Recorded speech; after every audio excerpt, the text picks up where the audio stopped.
A former intelligence officer by the name of David Grusch caused quite a stir last week when he gave evidence at a congressional hearing about UFO sightings. He claimed that the US government has, away from the public glare, intact and partially intact alien vehicles. And you'll hear him repeat that claim in a moment because he's been speaking to this programme. A recent Ipsos poll found that about 42% of Americans believe in otherworldly UFOs or UAPs, unexplained anomalous phenomena, and 1 in 10 Americans reported they'd actually seen one.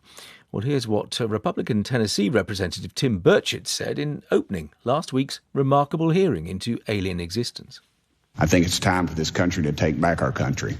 We need to tell the folks at the Pentagon they work for us. Dadgummit, we don't work for them. We're not bringing little green men or flying saucers into the hearing. Sorry to disappoint. We're just going to get to the facts. We're going to uncover the cover-up, and I hope this is just the beginning of many more hearings and more people coming forward about this. Well, I've been speaking to David Grusch and to his lawyer, Chuck McCulloch. First, David, why did he decide to come forward and speak at the hearing? It boils down to a sense of duty, and an act of, truth to power. And it seemed like me going public was the appropriate lever to pull when it comes to public accountability and emphasizing the seriousness to, different branches of U.S. government.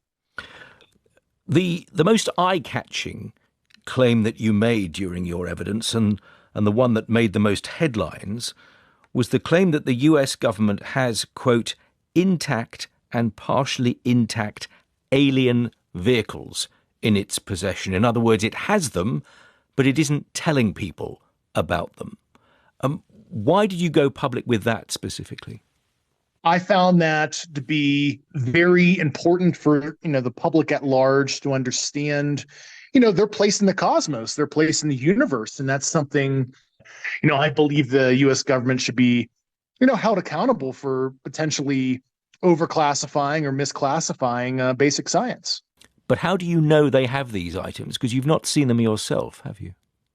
There's certain things that I have firsthand access to that I can't publicly discuss at this time. However, myself and other colleagues interviewed, 40 individuals, both our current and former highly distinguished intelligence and military personnel that were specifically on these programs. And those that were willing, I directed to the Intelligence Community Inspector General. So the Inspector General was able to interview these people that do have direct firsthand information. Right. So they have that information directly. Have they actually seen these vehicles?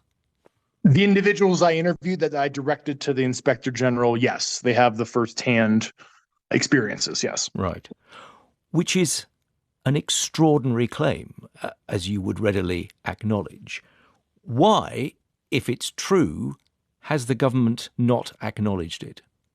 Yeah, that's a multifaceted question. It goes back, 80, 90 years ago when this was first created, and they, translated some of the secrecy from the Manhattan Project onto this subject because, they weren't sure how ontologically shocking it was going to be to the world populace. And then 2, as you can imagine, it's a Pandora's box for, potential military and weapons development type reverse engineering activities. So they decided to keep it under wraps for many years.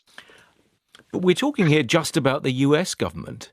If they've got these things hidden away, surely other governments around the world might have had a similar experience. So the idea that it's a solely American thing is surely fanciful.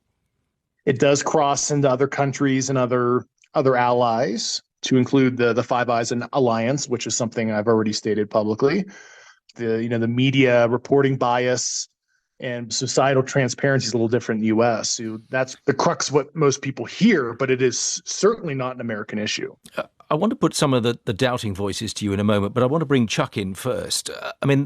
Chuck, as a lawyer working alongside David, what are the legal implications of what he is saying and what the government is denying? Our government relies on congressional oversight, the checks and balances of congressional oversight.